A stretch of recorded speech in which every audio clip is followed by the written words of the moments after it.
Hi, my name is Alonso Garcia, and this is review number 1 for TE 914 English Methods.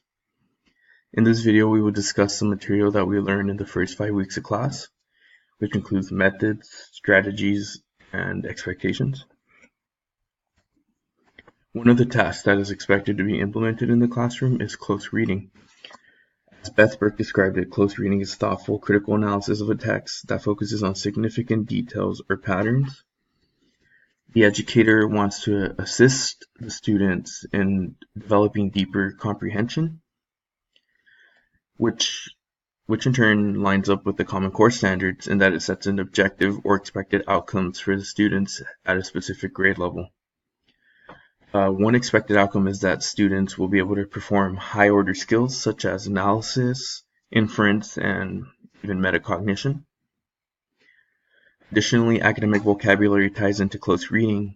As Bromley stated in 9 Things Every Teacher Should Know About Words and Vocab Instruction, students need to make associations between the new and the known. So when you help them develop their academic vocabulary, it will tie into their prior knowledge.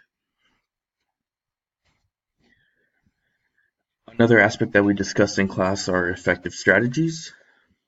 One necessary strategy is differentiation. With differentiation, we can serve every student's individual needs because every student learns at a different capacity, and you want to help them learn and reach their potential. One strategy that can be used for differentiation is applying different levels of comprehension questions based on their Lexile levels. Another strategy that we talked about was scaffolding. Scaffolding is used to assist students. However, the goal is to help them become more independent so that they can perform the task on their own. So as the educator provides assistance, they eventually want to pull away.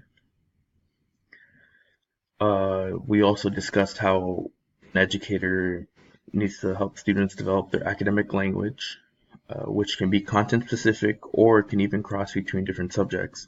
One example would be evaluation. Evaluation can be found in social science, English language arts, and even math. And you're helping the student make connections between subjects and how they're able to create an academic bridge. An important concept that we discussed was background knowledge.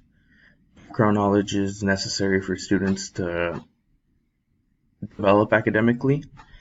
John Piaget described it as schema, and a schema is recognized as the categorization of knowledge and necessary associations that the mind creates to develop a mental framework. With this mental framework, you're able to go back and make connections so that you can understand future academic material. Robert Marzano stated that background knowledge is a building block for academic achievement. So it's necessary to develop one's fluid intelligence, which is the ability to process and store background knowledge. And it also relates to the capacity of academic experiences that one goes through. If one has more access to academic experience and one is able to store this background knowledge, then they're able to find success. So as an educator, you want to help students by providing sufficient academic experience to help them achieve in the classroom. Thank you.